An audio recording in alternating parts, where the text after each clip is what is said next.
오늘 우리가 읽은 본문의 말씀 중심으로 우리 하나님의 전을 버려두지 아니하리라 라는 제목으로 우리 말씀의 은혜를 함께 나누기 원합니다. 이스라엘 백성들의 공동체가 이 성벽 건축을 완공했을 때 하나님께서는 그 성에 큰 부흥을 주셨습니다. 그 부흥은 어디서부터 시작이 됐느냐? 하나님의 말씀을 듣는 데서부터 시작이 되었다 그랬습니다. 그리고 이 말씀 운동은 회개 운동을 불러왔습니다. 회개 운동에 이어서 이들은 누가 시킨 것도 아닌데 하나님 앞에서 결단하기 시작합니다. 비장한 맹세를 하기 시작합니다. 왜냐하면 이들이 은혜도 받고 눈물의 회개도 했지만 여전히 자신들의 삶을 돌이켜볼 때 하나님 앞에 해결되지 못한 문제들이 있었기 때문이었습니다. 자, 우리 9장 38절 같이 한번 읽겠습니다. 시작. 우리가 이 모든 일로 말미암아 이제 견고한 언약을 세워 기록하고 우리의 방백들과 레위 사람들과 제사장들이 다 임봉하나이다 하였느니라. 여기에 견고한 언약을 맺었다 그렇게 되어져 있습니다. 여기 견고한이라고 하는 이 단어가 히브리 말로 아멘입니다. 그러니까 아멘 하는 언약을 맺었다는 것입니다. 이 말은 무슨 말이냐면 하나님의 약속과 그들 자신을 한 덩어리가 되도록 묶어버렸다는 거예요. 이들이 언약문을 이렇게 쓰고 임봉, 즉 사인을 했다는 거예요. 서명을 다 했는데 모두 84명이 여기에 동참을 했습니다. 그 이름이 1절부터 27절까지 쭉 이제 기록이 되어져 있습니다.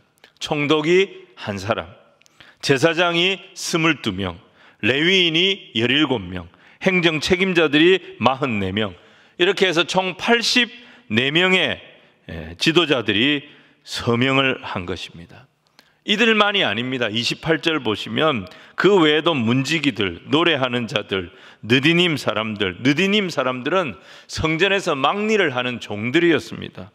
또 믿음으로 결단을 했던 사람들과 그들의 아내들과 자녀들까지 생각이 있고 지각이 있는 사람들은 이 견고한 언약에 다 동참을 했다는 것입니다. 그들이 맹세했던 내용이 뭐냐? 이제부터는 우리가 정말 여호와 하나님의 말씀을 잘 지키겠습니다. 그리고 중요한 것이 뭐냐? 만약 우리가 이 말씀을 지키지 않으면 모세의 율법에 나오는 그 어떤 저주라도 우리가 달게 받겠습니다. 이런 맹세를 한 거예요. 아주 비장한 그런 언약 갱신을 했던 겁니다. 자, 10장 29절 말씀 우리 같이 한번 읽겠습니다. 시작. 다 그들의 형제 귀족들을 따라 저주로 맹세하기를 우리가 하나님의 종 모세를 통하여 주신 하나님의 율법을 따라 우리 주 여호와의 모든 계명과 규례와 율례를 지켜 행하며. 여러분, 여기에 저주로 맹세했대요. 그죠? 저주로 맹세했다. 이게 무슨 말인가? 여러분, 신명기 28장을 보시면 거기에는 하나님의 말씀에 순종했을 때 얻게 되는 복들, 그리고 하나님의 말씀에 불순종했을 때 찾아오는 저주들을 기록을 해놨습니다. 앞부분은 하나님 말씀에 청종할 때 받는 복들입니다. 네가 성읍에 있어도 복을 받을 것이고, 들에 있어도 복을 받을 것이고, 들어와도 복을 받고, 나가도 복을 받고. 정말 듣기만 해도 신나는 축복의 말씀이 14절까지 이어집니다. 근데 그 다음인 15절부터 68절까지 무려 축복의 말씀의 분량으로 따지면 4배에 가까운 그런 저주의 말씀이 나옵니다. 네가 말씀에 순종하지 아니하면 망하게 될 것이고, 전염병이 찾아올 것이고, 비 대신에 티끌과 모래가 있을 것이고, 짐승의 밥이 될 것이고, 육신의 질병, 정신적인 문제들이 곳곳에서 일어날 것이다. 이런 말씀이 계속 나옵니다. 근데 지금 이 느헤미야 시대에 부흥을 경험했던 사람들이 하나님 앞에 언약을 갱신하는데 신명기 28장에는 축복의 말씀도 있고 저주의 말씀도 있어요. 근데 그 14절부터 68절에 나오는 저주의 말씀 앞에서 맹세했다는 거예요. 여러분, 우리가 어떤 맹세를 할 때 축복을 걸고 맹세하는 게 낫겠습니까? 저주를 걸고 맹세하는 게 낫겠어요? 그렇죠. 1부, 2부 때는 주저주저 하면서 대답을 안 하더라고요. 마음은 원이로되. 뻔하지 않습니까? 하나님, 내가 어떻게든 한번 잘해보고, 이번에 진짜 제대로 제가 믿어보겠습니다. 하나님, 제가 제대로 믿을 테니까요. 하나님은 요 1절부터 요 14절까지 나오는 요걸로 좀 도와주십시오. 그게 낫지. 하나님, 내가 어떻게든 잘해볼 테니까 내가 만약 잘못하면 이 저주로 나를 치십시오. 그 너무 부담되잖아요. 근데 이들이 그걸 뻔히 알면서 왜 하필 저주로 맹세를 했을까요? 왜 이랬을까요? 여러분, 이게 이들이 거의 한 달 동안 하나님 말씀을 들었습니다. 7월 초 하루부터 24일까지 거의 한 달 동안 에스라를 통해서 율법의 말씀을 계속 들었어요. 매일같이 들었어요. 그리고 그들이 성경의 원리를 알게 된 거예요. 그래서 저주 앞에서 맹세하고 있는 거예요. 이게 무슨 말이냐? 하나님 우리 인생에 두 가지 본성을 주셨습니다. 하나는 나를 계속 확장시키고 뻗어나가려고 하는 본성이에요. 이걸 원심력의 본성이다, 그렇게 말할 수 있습니다. 창세기 1장 28절에 하나님 이런 명령하셨어요. 하나님 그들에게 복을 주시며 하나님 그들에게 이르시되 생육하고 번성하여 땅에 충만하라, 땅을 정복하라, 바다의 물고기와 하늘의 새와 움직이는 모든 생물을 다스리라. 이런 명령을 주셨어요. 하나님의 창조 명령이에요. 그래서 인간은 세상 끝까지 계속 뻗어나가려고 하는 본성이 있어요. 할 수만 있다면 우주 끝까지 뻗어나가려고 합니다. 그리고 자기가 하고 싶은 대로 뭐든지 해보려고 하는 본성이 있어요. 이게 단순히 어떤 인간적인 욕심이나 야망이라고 말할 수 없습니다. 생육하고 번성해서 땅에 충만해라, 땅을 정복하고 땅을 다스리라고 하는 이 창조의 명령이 우리의 영혼 깊은 곳에 새겨져 있기 때문에 우리에게 이런 본성이 나타나는 것은 자연스러운 것입니다.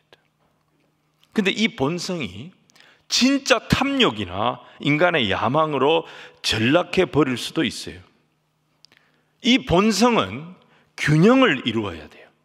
이 영적인 원심력은요, 영적인 구심력과 균형을 이루어야 하는데 이 영적인 구심력이 망가져 버리면 이게 문제가 되는 거예요.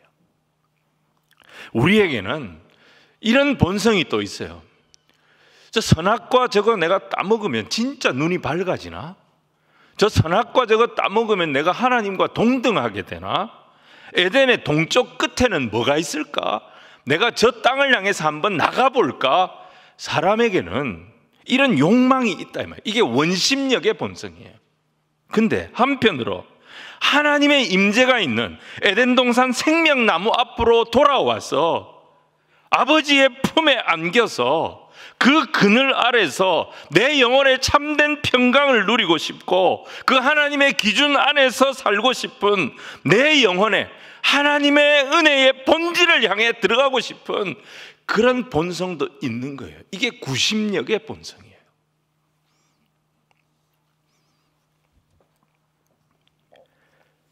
이 영적인 구심력은 우리가 하나님의 형상대로 지음받았기 때문에 이 세상의 다른 것으로는 채워지지 않는 그 본질에 대한 갈급함, 영원하신 하나님, 창조의 아버지를 찾고 싶은 그 본성이 우리에게 있기 때문에 우리의 인생은 한편으로는 달리고 싶어요. 한편으로는 뻗어나가고 싶어요. 근데 그 원심력만 가지고는 살 수가 없어요. 반드시 균형이 있어야 돼요. 구심력의 균형이 있어야 돼요. 이게 하나님 만드신 법칙이에요. 구심력, 본질을 향한 갈급함, 하나님의 은혜 아래 더 깊이 들어가고 싶은 갈증, 이게 구심력의 본성이에요. 그리고 땅 끝까지 이 세상을 향하여 정말 끝까지 달려보고 싶은 원심력의 본성. 근데 이 두 가지가 균형을 이루어야 한단 말입니다. 하나님 이스라엘 백성들에게 젖과 꿀이 흐르는 약속의 땅을 주셨습니다. 그리고 다윗 왕조를 세우셔서 마음껏 그들의 꿈을 펼치도록 기회를 주셨어요. 근데 그들에게 허락된 이 자유, 이 기회 속에서도 하나님은 지속적으로 그들을 부르시는 거예요. 이 기회를 주신 하나님의 임재 앞으로 돌아오도록 하나님 계속 그들을 부르고 계십니다. 하나님의 말씀의 기준에 나 자신을 비추도록 하나님 계속 그들을 부르셨습니다. 그 구심력의 중심이 뭐냐? 성전이었던 것입니다. 근데 그들은 이 영혼의 구심력을 망가뜨려 버렸습니다. 하나님 우리에게 자유의지를 주셨어요. 우리에게 지혜도 주셨고 우리에게 능력도 주셨고 우리에게 은사들도 주셨습니다. 우리가 하고 싶은 것, 우리가 하기를 원하는 것을 마음껏 할 수 있는 환경과 여건을 주십니다. 이게 원심력입니다. 근데 하나님은 하나님 앞으로 돌아와서 선악의 기준이 되시는 그 하나님의 뜻을 구하고 그 하나님 안에서 나를 발견케 하시는 영적인 구심력도 같이 주셨습니다. 구심력이 강해야 됩니다. 구심력이 약해지면 원심력은 강할수록 위험해집니다. 그리고 구심력이 망가지면 우리는 망하는 겁니다. 자, 여러분 신명기 28장 앞에서 이 백성들이 맹세했잖아요. 근데 이 신명기 28장을 잘 보시면 2절부터 14절이 축복이에요. 15절부터 68절이 저주예요. 근데 그 시작이 2절과 15절입니다. 이 두 말씀을 같이 한번 보시겠습니다. 원리가 똑같습니다. 자, 2절 같이 한번 읽어볼까요? 시작. 네가 네 하나님 여호와의 말씀을 청종하면 이 모든 복이 내게 임하며 내게 이르리니. 자, 15절 같이 한번 읽겠습니다. 시작. 내가 만일 내 하나님 여호와의 말씀을 순종하지 아니하여 내가 오늘 내게 명하는 모든 명령과 규례를 지켜 행하지 아니하면 이 모든 저주가 내게 임하며 내게 이를 것이니. 여러분 여기 두 개가 똑같습니다. 계속 띄워놓으세요. 아니 앞에 거예요. 네. 여기 파란 걸로 된 거 보세요. 복도 내게 임하며 내게 이르리니 이렇게 돼 있어요. 저주도 어떻게 돼 있어요? 이 모든 저주가 내게 임하며 내게 이를 것이니.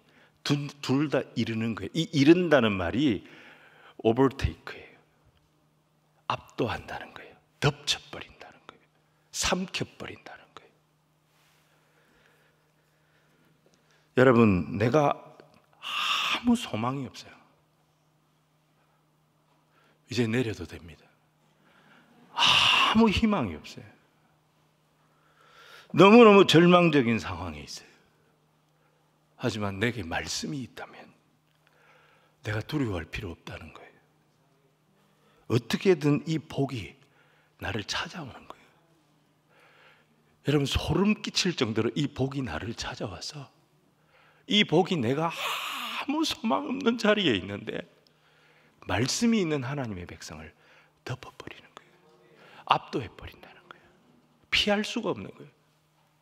근데 내가 말씀을 떠나 있으면 모든 조건을 다 만들어놨어요. 성공할 수 있는 모든 여건, 환경 내가 다 만들어놨어요. 도저히 실패할 수 없는 그런 여건을 내가 다 만들어놔도 이 저주가 기필코 나를 따라오는 거예요.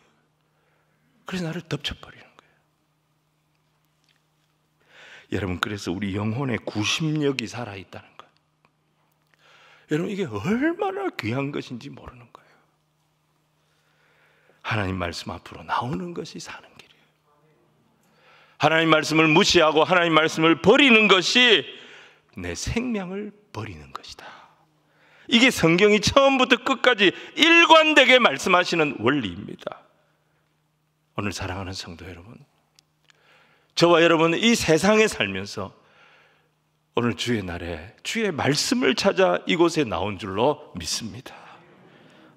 아무리 힘들고 어려운 형편 가운데 있다 할지라도, 한치 앞을 예측할 수 없는 그런 불안한 상황 가운데 있다 할지라도 말씀의 백성들이여 염려하지 마시기를 바랍니다. 모든 복이 내게 임하며 내게 이르리니. 복이 쫓아옵니다. 하나님의 은혜가 쫓아옵니다. 아버지의 긍휼이 여러분들을 쫓아옵니다. 여러분들을 덮으시는 줄로 믿으시기를 바랍니다. 사랑하는 여러분, 느헤미야와 이스라엘 백성들이요, 7월 초하루부터 24일까지 거의 한 달 동안 하나님의 말씀을 에스라로부터 계속 들었습니다. 하나님의 말씀을 계속 들을 때 그들의 심령에 큰 부흥이 일어났다 그랬어요. 그러면서 이들이 이 말씀의 원리를 깨닫기 시작한 거예요. 그래서 말씀을 떠나는 것이 내 생명을 버리는 것이었구나. 이 성경의 원리 앞에 우리가 이제는 철저하게 순종하겠습니다. 그래서 저주의 언약 앞에 맹세했던 것입니다. 자, 이들이 자발적으로 세 가지 맹세를 합니다. 구체적으로 첫 번째가 뭐냐? 이방혼을 하지 않겠다는 것이었습니다. 자, 30절 말씀을 우리 같이 읽겠습니다. 시작. 우리의 딸들을 이 땅 백성에게 주지 아니하고 우리의 아들들을 위하여 그들의 딸들을 데려오지 아니하며. 이들이 말씀 묵상하고 난 뒤에, 성경의 원리를 깨닫고 난 뒤에 마음으로 믿음으로 결단했던 첫 번째 내용이 뭐냐? 우리 자녀들 이방인들과 결혼시키지 않겠습니다. 이 맹세를 한 거예요.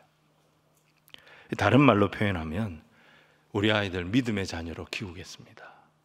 이 고백을 한 거예요. 자, 우리 학령기, 특히 이제 중고등학생들 아주 중요하죠. 이 자녀들 두신 믿음의 부모님들, 시험 성적이 중요합니까? 신앙생활이 중요합니까? 뭐가 더 중요합니까? 이렇게 제가 질문한다면 답변 안 해도 됩니다, 여러분. 제가 이런 마음을 압니다. 그것 정답 모르는 부모 없습니다. 오늘 좀 심각하네요. 이 모르는 부모 없어요. 고3 수험생 자녀를 뒀어요. 믿음의 부모예요. 근데 이 아이가 주일날 교회 가는 모습 당연한 거 아닙니까? 근데 그 모습이 왜 그렇게 부담이 되고 답답하고 초조해지는지. 오늘은 엄마 나 예배 빠지고 학원 가서 공부해야 될 것 같아. 그 말 하면 굳이 뭐 맞고 싶지가 않고, 잘했다 막 그래. 이런 말이 이만큼 올라오는 그런 우리의 모습. 여러분, 저는 성경의 원리를 지금 말씀드리는 거예요. 여러분들의 형편은 알지만 예배가 뭐냐? 여러분, 원심력과 구심력이다. 구심력이 죽으면 원심력은 위험해진다 그랬습니다. 예배는 뭐냐? 우리 영혼의 구심력을 키우는 시간이에요. 이 세상이 진짜 숨막히는 세상이에요.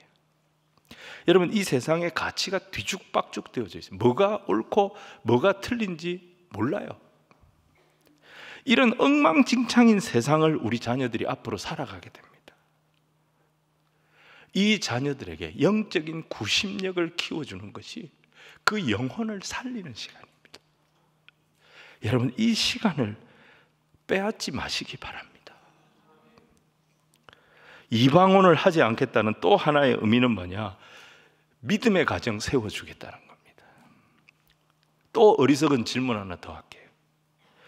내 자녀가 신실한 믿음의 배우자를 만나서 결혼하는 게 좋을까요? 아니면 신앙이 없어도 좀 여유 있는 가정에 능력 있는 배필을 만나가지고 경제적으로 좀 고생하지 않고 사는 게 좋겠다. 어느 쪽입니까? 대답 안 해도 됩니다. 답은 뻔한데 참 쉽지 않습니다. 서울의 한 교회에 실제로 있었던 일, 한 15년 전 일입니다. 15년 전.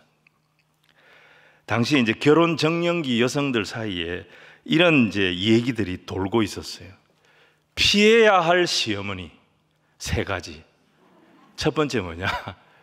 서울 강남에 살고, 서울 강남에 살면서 2번째 교회 다니고, 서울 강남에 살면서 교회 다니는데 3번째 직분이 권사이면 무조건 피해라.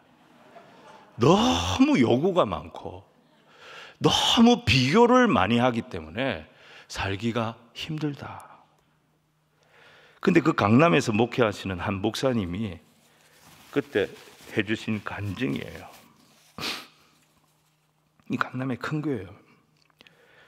그 교회 이제 권사님 아들이, 집안도 아주 넉넉하고 부유한 집안이에요. 그 아들이 대학교도 명문대학 나왔어요. 직장도 대기업에 아주 좋은 직장 다녀요. 근데 이 아들이 결혼을 하겠다고 자매를 데려왔는데 학력도 볼 게 없어요. 직장도 볼 게 없어요. 엄마도 안 계세요. 집안에 아무도 예수 안 믿어요. 혼자 교회 등록한 지 얼마 안 되는 그런 자매를 데리고 온 거예요.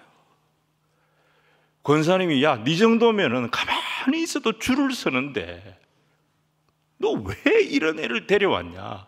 너무 기가 차가지고. 근데 이 자매는 어떻겠어요? 집에 인사하러 오는데 주눅이 들어가지고 현관에서부터 눈을 못 뜨는 거예요. 그때 이 권사님 마음에 우리 주님께서 감동을 주신 거예요. 앉아서 몇 마디 나눈 뒤에 이 자매가 엄마가 없잖아요. 이 자매 손을 탁 잡고, 우리 아들하고 결혼하고 우리 집에 시집 오는데 자매 아무것도 필요 없어요. 준비할 거 아무것도 없어요. 딱 한 가지, 예수님만 잘 믿어줘요. 그 한마디 딱 했다는 거예요. 이 자매가 그 자리에서 그렇게 울더라는 거예요. 집에 가서 그 얘기를 자기 가족들한테 다 한 거예요. 여러분, 그 다음 주일날 무슨 일이 벌어졌느냐? 이 자매 집안의 온 식구들, 삼촌, 고모까지 전부 다 이 교회에 등록한 거예요. 이런 예수님 같으면 우리가 다 믿어야 되겠다. 너무 그 뒤에 잘 산다는 거예요. 여러분, 물론 이건 일반화시키기 어려운 간증일 수도 있습니다. 사람마다 형편이 다 다르니까요. 근데 우리가 믿음의 자녀로 양육하는 거 참 힘든 시대입니다. 믿음의 가정 세워주는 거 말처럼 그렇게 쉽지 않습니다. 하지만 우리가 기도하면서 믿음으로 결단을 하면 복의 근원 되신 하나님이 쫓아와서 우리의 믿음의 결단이 부끄러운 결단이 되지 않도록 인도하여 주실 줄로 믿습니다. 두 번째 이 맹세가 뭐냐면 안식일을 거룩하게 지키겠다, 이 맹세를 합니다. 자, 31절 우리 같이 읽겠습니다. 시작.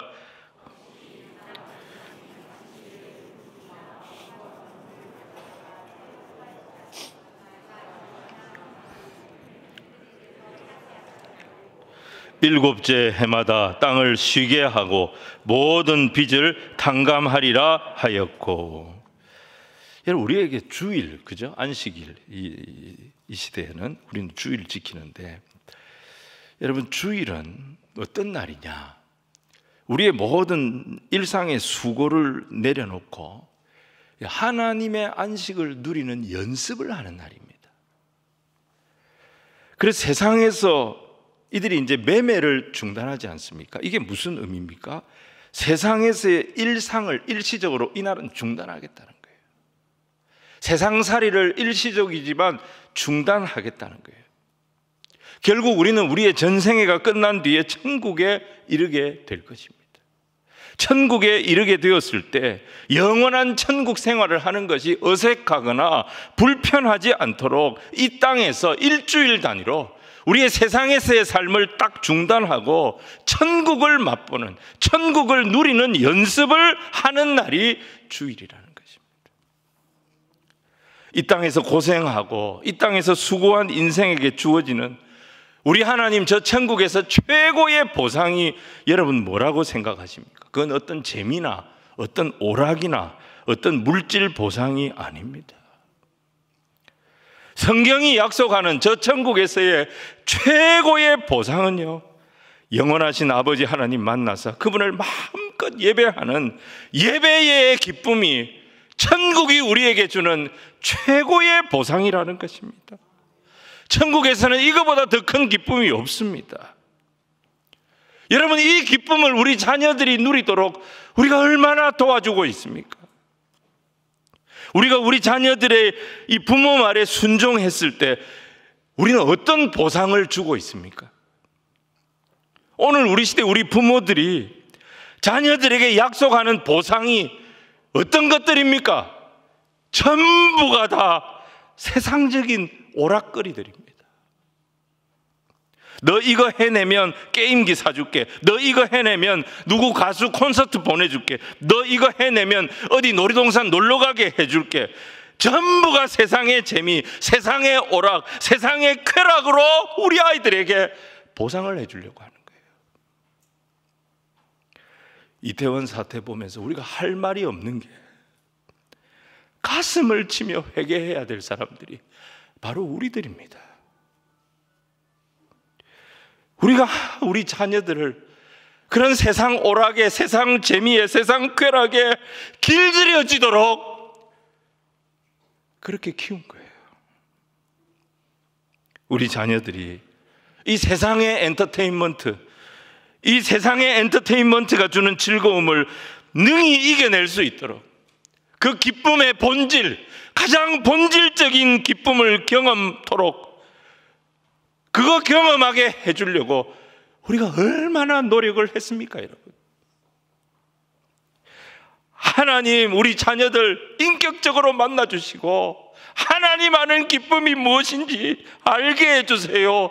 그런 기도를 여러분 얼마나 했습니까? 우리 자신은 또 주일마다 예배의 자리에 나오면서 주님의 임재의 기쁨을 얼마나 사모하면서 주일 예배에 나오십니까? 주님의 임재를 경험하는 이 예배가 너무 좋아서 일주일에 한 번 주님을 마음껏 예배하며 주께서 내 예배에 찾아오시는 이 은혜를 누리는 것이 내가 너무 좋아서 천국이 기대가 되고 천국이 소망이 되고 주님 오실 날을 날마다 기다리면서 이 거칠고 험한 세상을 이길 힘을 이 예배를 통하여, 주일을 통하여 경험하는 저와 여러분이 되어져야 될 줄로 믿습니다. 마지막 세 번째 이들의 맹세는요, 성전세 첫 소산 11조를 드리기로 맹세합니다. 자, 32절을 같이 읽겠습니다. 시작. 우리가 또 스스로 규례를 정하기를 해마다 각기 세겔의 3분의 1을 수납하여 하나님의 전을 위해 쓰게 하되. 하나님의 전을 위해서 이들이 성전세, 그러니까 3분의 1 세겔을 모든 20세 이상 남자들이 내기로 결단한 거예요. 또 이어지는 35절 보면 해마다 우리 토지 소산의 만물과 각종 과목의 첫 열매를 여호와의 전에 드리기로 했다 그랬어요. 첫 소산, 첫 열매를 하나님의 전에 드리는 거예요. 36절에는 소와 양의 처음 난 것을 하나님의 전에 드리기로 합니다. 맏아들도 하나님의 것으로 인정하기 시작합니다. 37절, 38절 보면 그들의 산물의 11조를 반드시 드리겠다고 약속합니다. 여러분, 이런 물질 헌신을 약속한 이유가 뭘까요? 이게 여러분 다 뭐하고 연결이 되냐면 여호와의 전을 위하여, 하나님의 전을 위하여, 하나님의 전에, 여호와의 전에 드리며, 이렇게 돼 있어요. 성전이 성전의 역할을 감당할 수 있도록, 다시 성전을 살려낼 수 있다면, 성전이 성전의 기능을 할 수 있도록 우리가 이 성전을 살려내는 일이라면 우리가 이런 헌신을 얼마든지 하겠습니다. 이 결단을 했단 말입니다. 여러분, 이 헌신이 이루어지기 시작하니까 뭐가 살아나느냐? 매일 드리는 상번제, 아침과 저녁에 저녁 제사와 아침 제사, 여러분 이 상번제, 제사장들의 상번제가 살아났습니다. 매주 안식일에 드리는 안식일 예배가 살아났습니다. 매월 드리는 성전 초하루 예배가 살아나기 시작합니다. 해마다 그들이 절기마다 드렸던 유월절, 맥추절, 초막절, 모든 성전의 절기가 지켜지게 시작했습니다. 이스라엘의 남자들은 이 절기 때에 모두 성전에 나와야 합니다. 이들이 성전에 나와서 하나님의 임재를 경험하게 되고 하나님의 영광의 구름을 보면서 하나님이 우리를 도우시고 하나님이 지금도 우리와 함께 하신다, 이 사실을 알게 되었던 것입니다. 여러분, 이게 성전이 살아나는 것이었습니다. 또 한 가지 중요한 게 뭐냐면, 이들이 11조를 드리고 또 수고하여 얻은 처음 것을 하나님 앞에 드리는 의미는 우리의 모든 것이 하나님의 은혜임을 인정하는 거죠. 근데 이게 그들의 자녀들이 보고 배웠던 것입니다. 하나님께 처음 것을 드리고 하나님께 가장 좋은 것을 드리고 모든 것이 하나님의 은혜입니다. 이 물질 헌신을 할 때 그 모습을 이들의 자녀들이 보고 배웠다는 거예요. 여러분, 우리 부모님들이나 혹은 그 어떤 어른들하고 같이 식사를 할 때 그 어른을 공경하고 부모님의 은혜를 기억하는 가장 기본적인 행동이 뭐예요? 그 식탁에서 가장 맛있는 음식을 할아버지 먼저 드십시오. 할머니 먼저 드십시오. 가장 정성껏 만든 음식을 아버지 먼저 드십시오. 어머니 먼저 드십시오. 여러분, 이게 가정교육이잖아요. 이게 부모님에 대한, 어른에 대한 공경도 있지만 자녀들이 이런 모습을 보고 배우도록 만들기 위해서 부모가 이렇게 하는 거예요. 마찬가지로 하나님께 가장 귀한 것을 드리는 모습을 자녀들이 보고 배우면서 이 회복된 성전의 영광, 이 회복된 성전의 기능이 당대에만 회복이 될 것이 아니라 앞으로 이스라엘 가운데 대를 이어 계속 성전이 살아있는 그런 성전이 되기를 기대하며 희망하는 마음으로 이들이 이 헌신을 했던 것입니다. 여러분, 첫 용돈, 그 참 귀한 겁니다. 뭐든지 첫 월급, 이게 진짜 귀한 거예요. 그 첫 용돈, 첫 월급을 하나님 앞에 드려보신 분들이 있을 겁니다. 한 10여 년 전인데요, 제가 전라도 장성에 있는 부대에서 사역할 때입니다. 그 부대는 이제 교육하는 부대였습니다. 장교들 교육하는 부대였어요. OAC 과정이라고 고등군사반입니다. 오늘날은 대위 지휘 참모 과정 이렇게 이제 부릅니다. 장교들이 이 교육에 들어와 가지고 22주 동안 교육을 받습니다. 그러니까 거의 한 6개월 동안 교육을 받아요. 근데 이 교육을 마치고 나면 전국 각지로 흩어져서 중대장의 임무를 수행하게 됩니다. 이 교육 성적이 굉장히 중요해요. 이 교육 성적을 잘 받아놔야 나중에 이제 소령 진급을 할 때 이게 영향을 미칩니다. 그래서 장기 복무하는 장교들은 이 OAC 과정 들어오면 진짜 죽기 살기로 공부합니다. 부인들도 잠을 안 자요. 같이 공부합니다. 근데 이 고군반 과정에 이제 계속 이제 장교들이 들어오고 우리 부대에서는 이제 숙소도 다 제공을 합니다. 근데 장교 부부 세 가정이 이제 이 과정에 등록하면서 이사를 왔어요. 그리고 교회 등록을 했어요. 그러면서 이 세 가정이 곧바로 성가대 하겠다고 지원을 했어요. 성가대 연습에 그때부터 다 나오는 거예요. 이 친구들이 또 성경 공부하겠다고 거기 또 다 신청을 했어요. 계속 성경 공부하러 나오는 거예요. 그러면 하루 저녁은 완전히 그냥 아무것도 못하는 거예요. 그리고 수요일 저녁에는 고군방 기도회에 또 다 나오는 거예요. 그 부인들은 그 고군 장교들 사는 아파트 찾아다니면서 집집마다 전도하는 거예요. 그런 경우는 거의 없어요. 그리고 뭐 한두 달 할 수 있지만 끝까지 못해요. 공부하는 양을 감당을 할 수가 없기 때문에. 제가 계속 이렇게 하니까 걱정이 되더라고.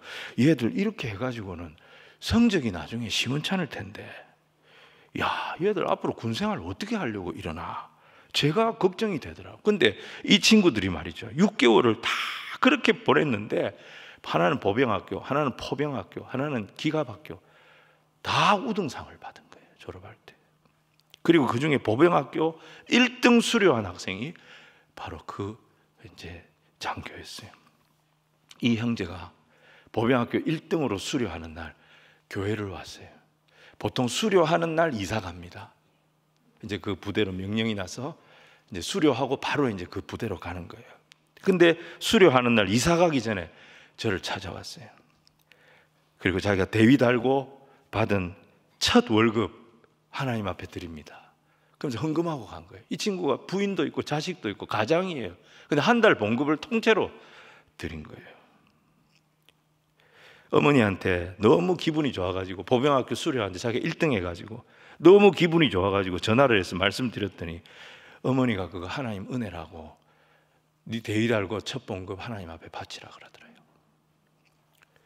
어머니가 교회 여전도사님으로 섬기면서 혼자서 이 아들을 힘들게 키워가지고 육군사관학교 보낸 거예요. 아무리 어머니가 그렇게 얘기해도 이게 사실 쉬운 게 아니거든요. 한 가정의 가장이. 저도 힘든 거예요. 이걸 어떻게 해야 될지 모르겠어요. 헌금을 받았는데, 그리고 우리 이제 모여가지고 의논을 했어요. 이 헌금을 어떻게 쓸까? 제가 고민하다가 이 대위가 가게 될 부대 교회로 보내기로 그렇게 결정을 했어요. 여러분, 전방에 있는 대대 교회들은요, 한 달 헌금 다 모아도 10만 원도 안 됩니다. 한 주 헌금이 10만 원이 안 됩니다.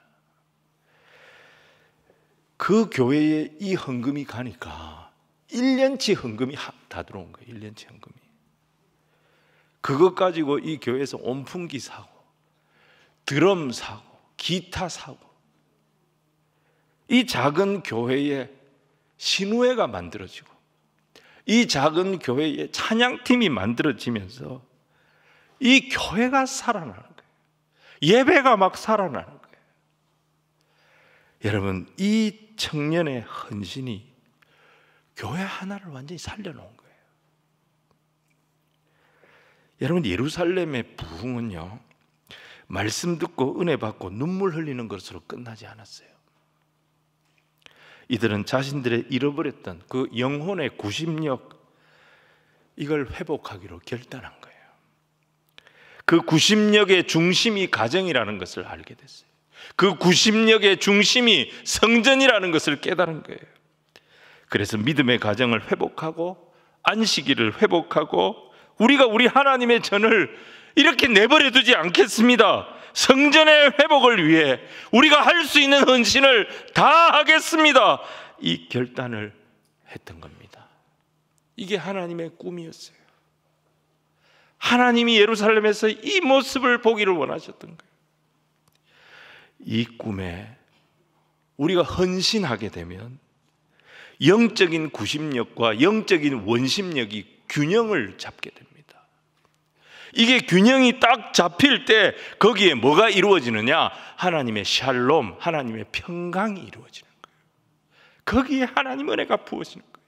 거기에 하늘의 복이 부어지는 거예요. 이게 흔들리고 이게 깨지면 천하 없어도 망하는 것입니다. 하나님이 깨는 게 아니에요. 내가 주의를 무시하고 내가 예배를 경시했기 때문인 것입니다. 여러분, 이 예배는 하나님 앞에서 내 영혼을 튜닝하는 시간입니다. 오케스트라가 연주하기 전에 튜닝 하잖아요. 오보에가 내는 라 음에, 그 A 음에 모든 악기들이 다 맞추잖아요. 예배가 똑같은 거예요. 그 하나님 앞에 내 영혼을 튜닝하는 거예요. 예수님의 십자가 앞에 나를 다시 튜닝하는 거예요. 세상에서 흐트러지고 엉뚱한 소리 내고 있는 나를 예배로 다시 튜닝하기 시작하면 얼마든지 저와 여러분은 세상 속에 다시 일어날 수 있는, 다시 출발할 수 있는 하나님의 백성 되도록 인도하여 주실 줄로 믿습니다. 그러니까 여러분, 내가 주일 지킨다고 생각하면 안 돼요. 주일이 우리를 지키는 거예요. 내가 예배 드리는 게 아니에요.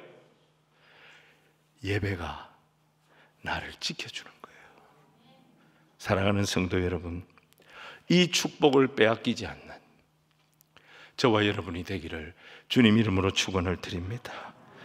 날마다 주의 날, 주님께 드리는 예배, 헌신, 이게 살아있어서 세상 모든 삶의 자리에서 승리하는 우리 모든 성도들 다 되시기를 주님 이름으로 축원을 드립니다.